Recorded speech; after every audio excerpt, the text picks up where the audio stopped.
今日は僕の大好きなやっぱり 33GTR、 今回はこれただの600馬力600ちょいぐらい610馬力ぐらいですかねアクチュエーターの2530回の、ただのね、ただのエンジンがエンジンが2.7リッター2.7リッター、ただのねノーマルは 2.6 リッターですよね。 2.6リッターですけど、まあドライカーボンのルーフになってて、ワイドボディキットただのがついうてちのカーボンのボディキット、ただのね、いつもこう峠しか走ってないのを今日はねこのストリートでちょっとみんなに見せてみたいと思います。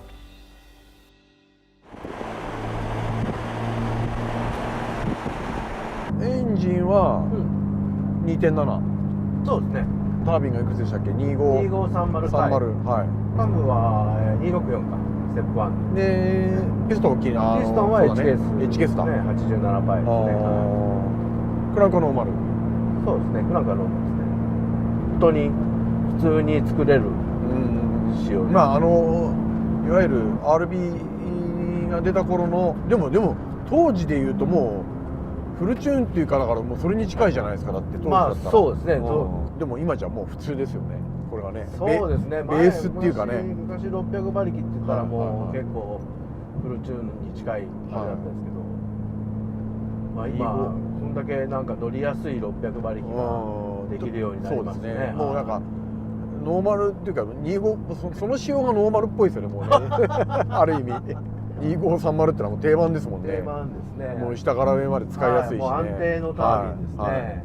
まあでももう音がそうだな。チューニングもうこのノーマルからこの音に変わってカム変えてね、このアイドリングの時のこの音にならないとチューニングカーっぽくないですから。そうですね。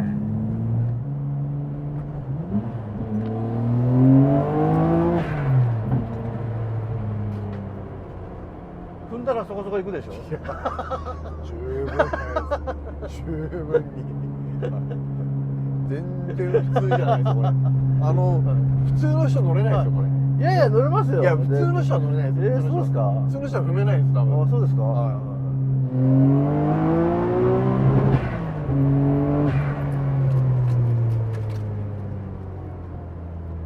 炭酸ももう一足欲しいですよね。ああ、そうですね。だからゲトラグ6速みたいなシンクロ付きのやつがあるとやつがあったら絶対売れると思うんですけど、もうどうも作ってくんないな。ミッション作る会社がなくなっちゃうね、もうね。そういうミッション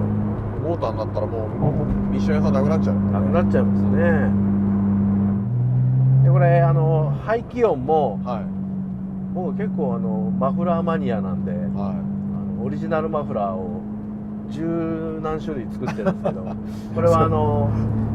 90杯で肉薄のですよね。ステンを使って音の弾きが良くなるように。で坂本さんとこってどっちかっていうとそっち系でしょ。フロントパイプからこの後ろに行くまでの間の音の消し方って難しいですよね。そうですね。理想の部品っていうのはない場合とかはやっぱ自分たちで開発して作ったりとかはするんで、なんかねおそらくみんな僕がゲテモノっていうから、なんかこう味がないとか大味だとか多分雑だとかっていうふうに捉えがちなのかもしれないけど僕の言ってるゲテモノっていうのは乗れば乗るほど噛めば噛むほど味があって、ゲテモノってやっぱり一筋縄じゃいかないなっていうか作り手のなんか探求心がなんかドライバーに伝わってくるから、もうそれ以上僕もかぶしてからと坂本さんに「まあなんだそんなもんか」って言われちゃうと困るからいえ奥引きで結構乗りやすかったなって言われたから、次のは期待してください次のはカーボン R やばいですよ多分。まあそうでしょうね。あれが普通の僕が奥引きで乗ったのが普通の GTR ですからね。あれね931馬力ローブーストなんであれそれ以下がないですから結構音もいいですしね。いや僕もだから、YouTube で見てたら、とにかく音がいいじゃないですか。あれはタコ足もめちゃくちゃこだわって作ったんで、レスポンスもあんなでっかいタービンついてるのにびっくりするぐらいレスポンスいいんですよ。これ普通でしょ。いや普通なんだけどで僕はやっぱ33が好きなんで、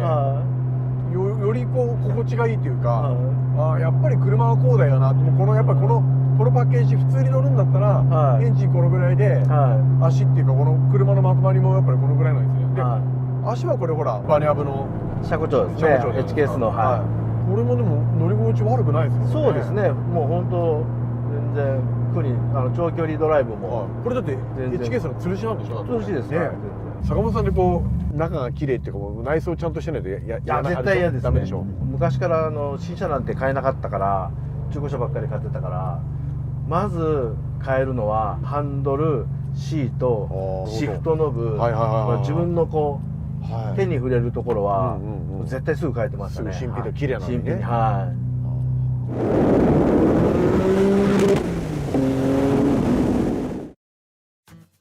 至って、ノーマルなゲテモノの市場を皆さんにお見せしたんですけども、はい、まあやっぱり至ってノーマルなんですけども、やっぱり踏むと、まあ、ゲテモノのちゃんと頭角は持ってるのかなと。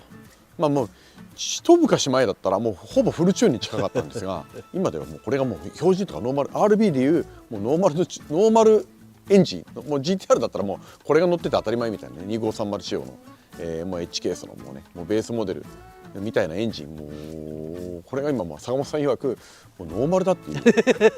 これ SS アクティブって書いてあるんですけど、この SS ってなんか意味あるんですかこれ。ありますよ、はい。スーパーシゲちゃん。スーパーシゲちゃん。違うとにかく33がね、このワイドボディキットになるだけでものすごく映えるんですよ。なんか33のノーマルだとなんかもう普通優等生、なんか乗用車っぽい感じがするんですけども、このアクティブのこのワイドボディキットにすることによって GTR らしさっていうかね、この車の凄さっていうのをこうねパッと見でこう表してくれるような、そんな表現されてる33なんで、ホイールベースあるし中は広いし、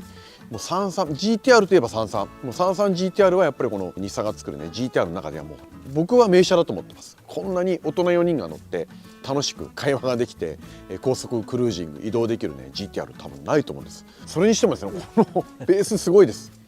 おそらくですねまだまだ増えてくると思うんですけども次回はあんなのとかこんなのとか、そしてアメリカからも例のやつが帰ってきますから例のやつがねとんでもないゲテモノ野郎が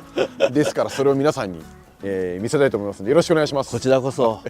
ゲテモノ使い、あきらさんよろしくお願いいたします。ゲテモノ使いスーパーシゲちゃん